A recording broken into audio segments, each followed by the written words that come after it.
देखिए, हम बहुत बड़ी लड़ाई लड़ रहे हैं राजस्थान के अंदर।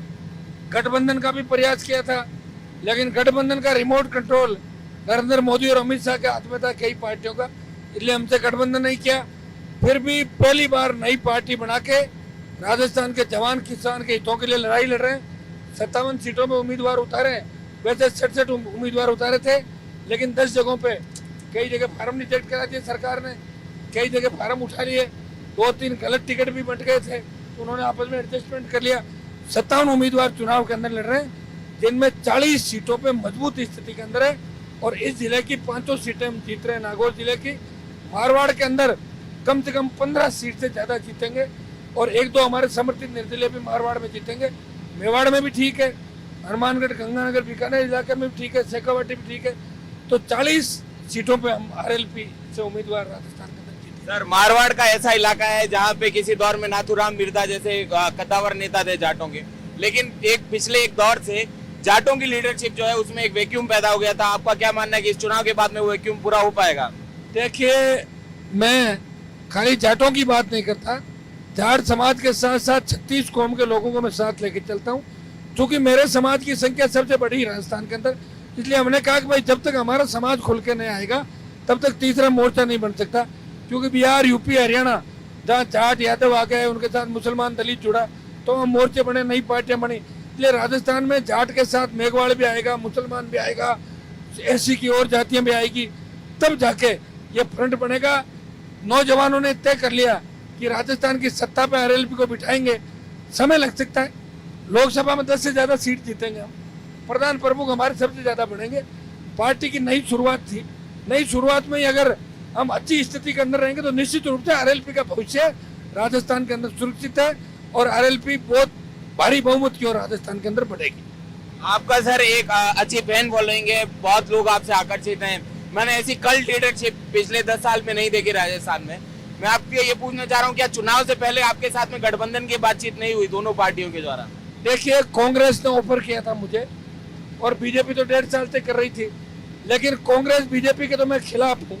इनसे अगर गठबंधन कर लेता तो मेरी इज्जत क्या रह जाती। मैं मेरी इज्जत के लिए लड़ रहा हूँ। भगत सिंह अगर ये सोच लेता कि मुझे सत्ता चाहिए तो आज वो शहीद क्यों होता। हनुमान बेनीवाल शहीद होकर भी किसानों के मान और सम्मान की रक्षा करा। मैं सत्ता प्राप्ति के नहीं लड़ रहा, मैं कांग्रेस और बीजेपी को भगाना चाहता हूँ, नया विकल्प राजस्थान की जनता को देना चाहता हूँ। इसलिए मैंने गठबंधन से मना किया। जब मेरे डर से कांग्रेस 5 सीट उन लोगों के लिए छोड़ सकती है जो मेरी रैलियों में भाषण देके गए और 5 सीट ले गए, तो मेरे को तो 50 देने को तैयार थी, लेकिन मैंने साफ मना कर दिया।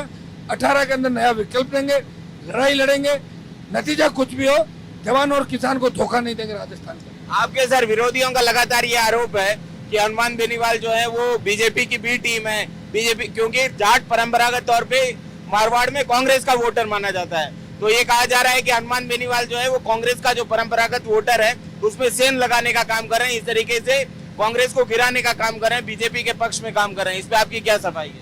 मुझे अगर कांग्रेस और बीजेपी के अंदर जाना होता तो मैं 15 साल से ही कैबिनेट का मंत्री रहता दोनों पार्टियों में। मैं अगर ऐसे सौदे करता तो इस तरह लोग मेरा दिल से साथ नहीं देते। ये लोग भगवान साक्षी है। बीजेपी मुझे कांग्रेस की बी टीम बता रही है, वसुंधरा राजे कह रही है हनुमान तो कांग्रेस की बी टीम है, और कांग्रेस बीजेपी की बी टीम बता रही है। मैं पहला लड़ाका हूँ जिससे दोनों पार्टियां घबरा गई और मुझे बी टीम दोनों ही बता रही है, और मैं दोनों पार्टियों को ही सी टीम बताता हूँ। मतलब करप्ट और भ्रष्ट है दोनों पार्टियां राजस्थान। करप्ट और भ्रष्ट है दोनों पार्टियां, आप सी टीम बता रहे हैं दोनों पार्टियों को। अच्छा, आप लगातार हमारे पास जब ये बात आ रही थी कि आप पहली बार चुनाव पार्टी बना के उतर रहे हैं, हमने ग्राउंड पे देखा लोग आपका बहुत सहयोग कर रहे हैं, तो फंड वगैरह कैसे मैनेज हो रहा है? इतना चुनाव लड़ने में बहुत खर्चा वगैरह लग रहा है। देखिए, सारे कैंडिडेट, ये 2 तो मेरे सामने बैठे हैं हेलीकॉप्टर के अंदर, इनको वहाँ की जनता ही लड़ा रही है, और जितने भी उम्मीदवार है सबको वहाँ की जनता ही सहयोग कर रही है। मेरे पास तो अगर फंड की व्यवस्था होती तो मैं 2 महीने पहले हेलीकॉप्टर लेके आ जाता, मैं हेलीकॉप्टर से रैलियां करता। आज मेरे कैंडिडेट किन परिस्थितियों के अंदर गुजर रहे हैं ये तो वहाँ की जनता जानती है, वो खुद जानते हैं। हमारे पास तो जनता का खुद का सहयोग है, और जनता के सहयोग से हम लड़ाई लड़ रहे हैं, और सारा जनता ही मैनेज कर रही पूरा चुनाव। सारी जनता में। तो आपको क्या लगता है, आप इस बार किंग मेकर बन के उभरेंगे इस चुनाव में? देखिए, मैं ये तो नहीं कह सकता किंग मेकर बनकर उभरूंगा, लेकिन मेरी लड़ाई को इतिहास याद रखेगा कि अकेले व्यक्ति ने दोनों पार्टियों को और इस सामंतशाही व्यवस्था को चैलेंज किया। राजस्थान के अंदर 67 टिकटों में से सबसे ज्यादा शेड्यूल कास्ट, मुस्लिम और उन तमाम ओबीसी के तबकों को दी जो टिकट के बारे में सोच भी नहीं सकते। मारवाड़ के अंदर भी मैंने बावरी समाज की मेरी छोटी बहन को उतारा, जहां दोनों पार्टियों ने वोट बावरी समाज के लिए और इनकी टिकट के अंदर अनदेखी की। तमाम समाजों को मैंने प्रतिनिधित्व देने का प्रयास, मैंने अच्छा प्रयास राजस्थान का। अच्छा, आप सोशल इंजीनियरिंग पे एक तरीके से बात कर रहे हैं, हर समाज के प्रतिनिधित्व की बात करें, आपका वोट पे जाट है, लेकिन वो जाटों तक सीमित नहीं, आप हर समाज की तरफ से सहयोग लेने की कोशिश कर रहे हैं। मेरी दिलचस्पी थोड़ी सी इस बात में है कि यहाँ पे जो दोनों पार्टियों की अदला बदली का जो समीकरण है, उस समीकरण को आप चैलेंज कर रहे हैं। आगे का रास्ता आप क्या देखते हैं इस चुनाव के बाद? देखिए, चुनाव के बाद मेरी लड़ाई जारी रहेगी। अगर हमारे सहयोग के बिना किसी की सरकार नहीं बनी तो ये तो तय है कि वापिस चुनाव कराऊंगा राजस्थान में। और अगर हमारे सहयोग के बिना किसी की बन गई और कोई पूर्ण बहुमत के नजदीक आ गया, कोई निर्दलीयों की खरीद फरोख्त करके अगर सत्ता के अंदर शामिल हो जाता है, तो हम विपक्ष में बैठेंगे, विपक्षी भूमिका निभाएंगे और लोकसभा के अंदर 10 से 15 सीट राजस्थान में जीतेंगे। जवान तैयार है, थोड़ा समय पार्टी बनाने के अंदर लग गया, लेकिन उस समय की हम भरपाई कर देंगे, हम दिल्ली की ओर कूच करेंगे। आप ये कह रहे हैं, आप ही के एक समर्थक ने मेरे को कहा कि 100 से ज्यादा सीटों पे कम से कम हमको चुनाव लड़ना था, आप 57 की गिनती पे हैं, तो ऐसा क्यों हुआ? मतलब आप लोगों की तैयारी तो बड़ी थी। देखिए, तैयारी बड़ी थी, कई कमियां रह गई, कई लोगों ने धोखा दिया। 20 से 30 जगहों पे लोग मेरे पास टिकट मांगने भी आए थे और मैं उनके भरोसे था, लेकिन बाद में वो छोड़ के भाग गए। तो एन समय पे हमें ढंग के उम्मीदवार नहीं मिले, इसलिए हमने नहीं लड़ाया वहां पे। आपने उम्मीदवारों का जो चयन किया है, उसमें क्या पैमाने, क्या कसौटियां रखी हैं, किस तरीके से आप उम्मीदवारों का चयन कर रहे हैं? संघर्षशील, नौजवान और बेदाग छवि।